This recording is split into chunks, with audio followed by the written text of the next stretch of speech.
From the bowels of the Canadian Tire Center, I am Dan Kingerski on the Pittsburgh Hockey Now YouTube channel.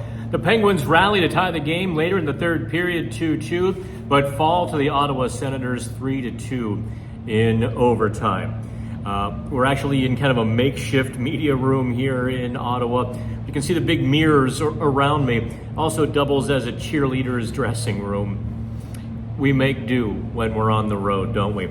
So the Penguins had two very different games against Ottawa on Saturday.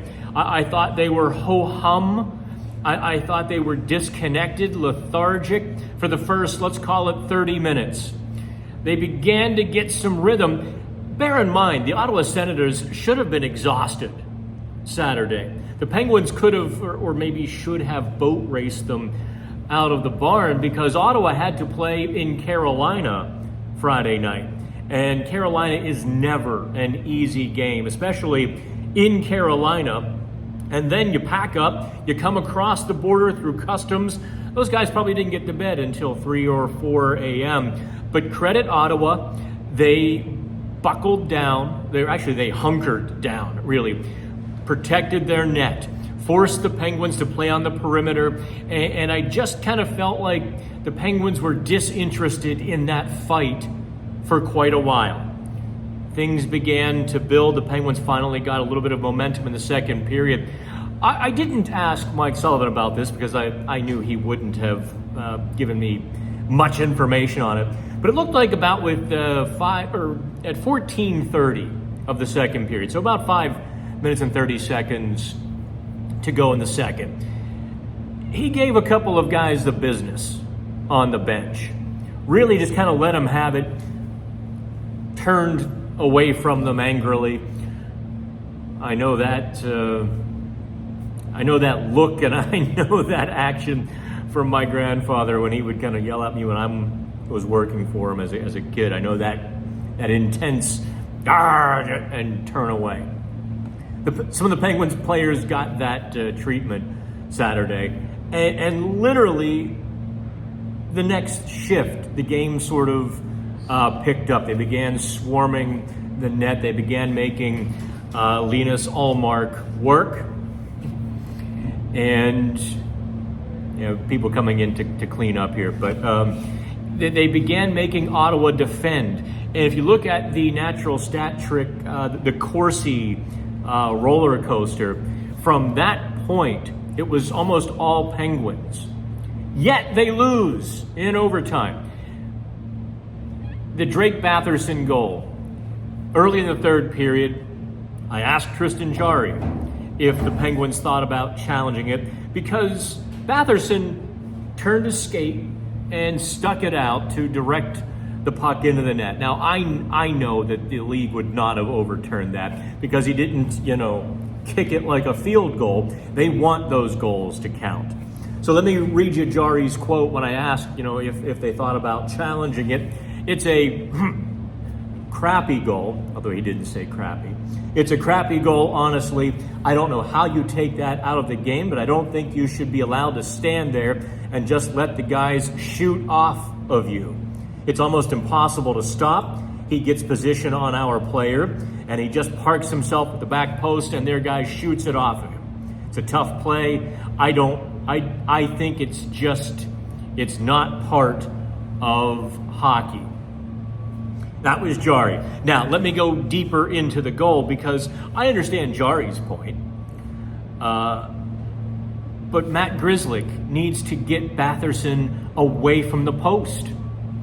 You can't stand there kind of, when a guy gets position on you and you're now on the outside of the passing lane and that guy is now in the passing lane, puck player, you have to do whatever you have to do. Break his stick, break his knee, get in there, burrow in.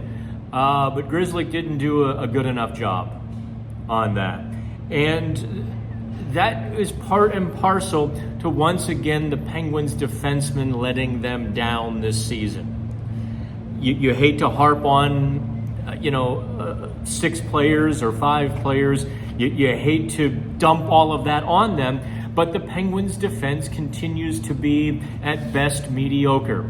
I thought Chris Letang had a very bad game until the third period. Letang, there was one sequence, and my notebook isn't quite handy, in which he was chasing, he created a breakaway for Ottawa by vacating the blue line. Okay, that's one part. So as Blake Lizotte gets a loose puck at the blue line, throws it to where Chris Letang should be, Letang had vacated the pinch. Very bad pinch, because there's no way that there's a passing lane. There's no offensive opportunity there. There can only be bad things. So Ottawa gets a breakaway, and Letang back checks but doesn't take anybody. It was that kind of night for Letang.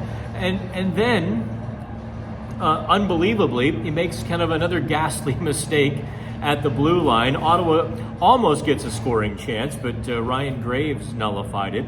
So Letang gets the puck, races the other end, and ties the game. The benefits of a short memory and not getting down on yourself by the mistakes. But if I were doing a report card for Saturday, I would not give Letang anything more than quite frankly, a D. Now, update on Marcus Pettersson. Sullivan did not have any specifics. He said Pettersson is out with a lower body injury. He didn't say he was being evaluated. He said he was out.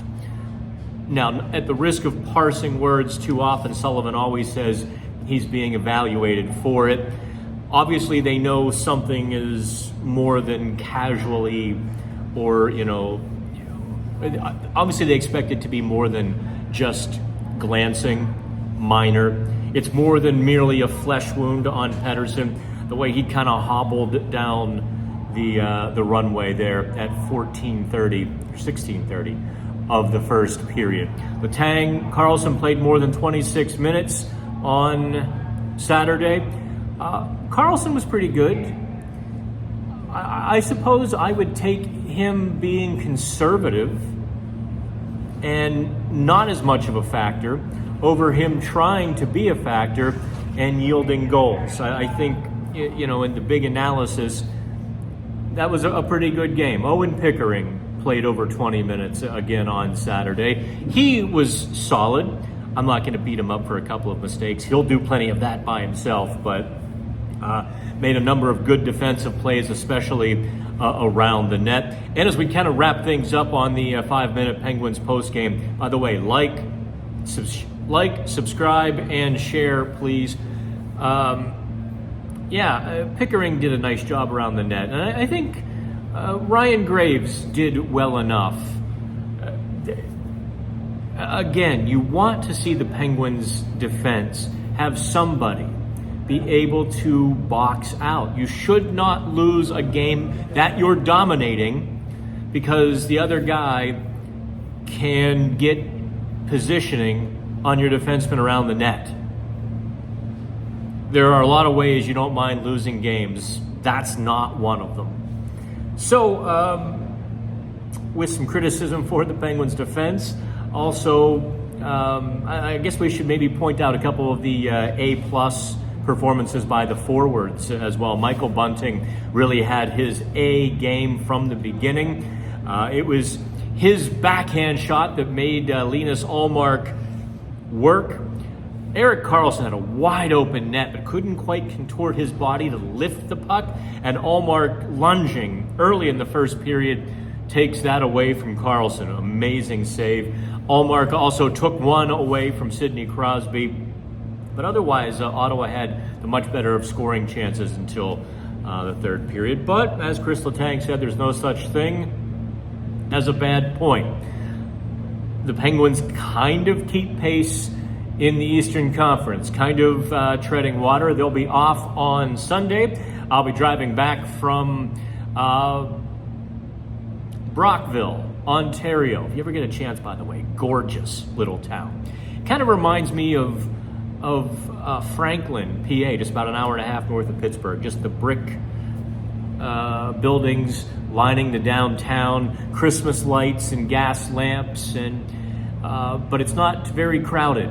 And my Super 8 motel for this game was all of, it was 180 for 2 nights Canadian. So what did I pay? Like $60 a night for 2 nights at my little Super 8 with breakfast. And I get to watch the sunrise over the 1,000 lakes because I've got a lake facing room. All in all, not a bad stay, not a bad trip. Appreciate you following along. Do me a favor. These road trips are going to get pretty expensive. I'm going to ask you to join PHN Plus, join the fray, keep all of this going. We are one of the last 2 outlets on the road for every game. The newspapers have pulled out. The Athletic is here sometimes. They don't, obviously, full respect to the Athletic. I'm not putting them down. Covering every game isn't what they do. They write more about the team than the game. So there's 2 of us left on the road, and that's because of economics. And I appreciate your support. I could use a little bit more. These New York trips, and then 2 weeks in California, and then Detroit and Florida and Raleigh, and you get the idea. I'm blessed to have you with me, and I could use a few more too. So, from the bowels of the Canadian Tire Center in 8-degree weather, I'm Dan Kingerski on the Pittsburgh Hockey Now YouTube channel.